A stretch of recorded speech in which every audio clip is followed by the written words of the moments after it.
अस्सलामुअलैकुम दोस्तों, रेहान ने मकान पर मौजूद एक सीढ़ी उठाई, दीवार से लगाई और चढ़ना शुरू कर दिया। चंद कदम बाद उसे अंदाजा हुआ कि वो सीढ़ी के आखिरी कदम पर है। वो अब इस सीढ़ी की मदद से मकान की दूसरी मंजिल तक पहुंच चुका था, जबकि मकान 4 मंजिला था। तो फिर जाहिर है रेहान को अगर चौथी मंजिल तक जाना है तो उसे सीढ़ी बदलनी पड़ेगी, क्योंकि उसकी मौजूदा सीढ़ी की बुलंदी इतनी है कि वो उसकी मदद से सिर्फ दूसरी मंजिल तक पहुंच सकता है। रेहान को चौथी मंजिल तक जाने के लिए इससे बड़ी सीढ़ी लानी थी जो उसे मकान की चौथी मंजिल तक ले जाए। सीढ़ी लगाने से पहले अगर रेहान ये देख लेता कि उसे कितनी बुलंदी तक जाना है और ये सीढ़ी उसे कहां तक ले जाएगी तो ये मुश्किल पेश ना आती।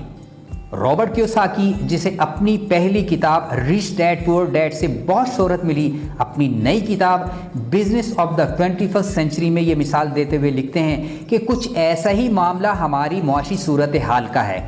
हम जिंदगी में चाहते तो मुआशी खुशहाली हैं, लेकिन हमारे पास मुआश की इमारत पर चढ़ने के लिए जो सीढ़ी होती है वो बहुत छोटी होती है।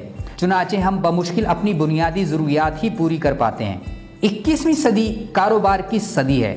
नौजवान स्टार्टअप्स बढ़ते जा रहे हैं। आप मोटिवेशनल स्पीकर्स और ट्रेनर्स को सुनते हैं तो पता चलता है कि बस अपना पैशन तलाश करो, नौकरी छोड़ो और लग जाओ धंधे से। लेकिन मेरे दोस्तों, आपस की बात है, जैसी खुशकुन बातें हमें सुनने को मिलती हैं, जिंदगी इतनी आसान नहीं और कारोबार करना तो जोखम का काम है। हमें ऐसे बहुत से दोस्त मिलते हैं जो मोटिवेशन छोड़ते हैं और लगी लगाई छोड़कर अपना नया कारोबार ढूंढना शुरू कर देते हैं और फिर कुछ ही अरसे में हाथ पर हाथ धरकर बैठ जाते हैं या दोबारा नई नौकरी की तलाश में जुट जाते हैं। अमरीकी तहकीक के मुताबिक नए शुरू होने वाले कारोबारों में से अगले 5 बरस में 80% कारोबार खत्म हो जाते हैं। रॉबर्ट कियोसाकी ने इस किताब में ऐसे मशवरे दिए हैं जिनकी मदद से 21वीं सदी के तेज रफ्तार और सख्त मुकाबले के दौर में आपको अपना कारोबार जमाने में मदद मिल सकती है। इस किताब का पहला हिस्सा कहता है कि 21वीं सदी में अपनी मुआशी हालत की बागडोर आपको अपने हाथ में लेनी होगी। 19वीं और 20वीं सदी सनती इनकलाब की सदी थी, जिसमें अक्सरियत मजबूर थी कि वो इंडस्ट्रियलिस्ट के सहारे पर रहे। 21वीं सदी में मजबूरी खत्म हो गई है, लेकिन ऐसा नहीं कि आप बिल्कुल आज़ाद हैं। 21वीं सदी में दूसरी नौइयत के मसाइल हैं और अगर आप पैसा ज़्यादा कमाना चाहते हैं तो इन मसाइल को बाहर कैफ झेलना पड़ेगा। वो लोग ज़्यादा पैसा कमाते हैं जिनकी पैसिव इनकम एक्टिव इनकम से ज़्यादा होती है। ये पैसिव इनकम और एक्टिव इनकम क्या है? इसके लिए हमें कैश फ्लो क्वाड्रेंट को समझना ज़रूरी है। लोग 4 तरह से पैसा कमाते हैं। नंबर 1, एम्प्लॉय, यानी वो लोग जो किसी दूसरे के पास मुलाजमत करते हैं। इन लोगों की इनकम उस वक्त तक रहती है जब तक वो काम करते हैं और वो एम्प्लॉयर के गुलाम होते हैं। नंबर 2, सेल्फ एम्प्लॉयड प्रोफेशनल्स, जो अगरचे किसी के मुलाजिम नहीं होते, जैसे डॉक्टर्स, लॉयर्स, कंसल्टेंट्स वगैरह, लेकिन अपने मुलाजिम होते हैं। यानी अगर ये लोग काम नहीं करेंगे तो उनके पास भी पैसा खुद ब खुद नहीं आएगा।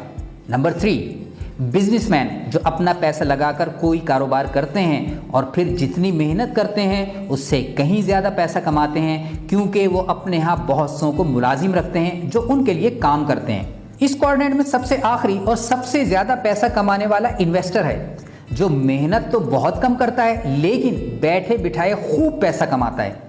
दुनिया की 80% दौलत तीसरे और चौथे क्वाड्रेंट वालों के पास है, जबकि पहले और दूसरे क्वाड्रेंट वाले प्रोफेशनल्स के पास 20% दौलत है। हालांकि पहले और दूसरे क्वाड्रेंट के लोग मेहनत 80% करते हैं।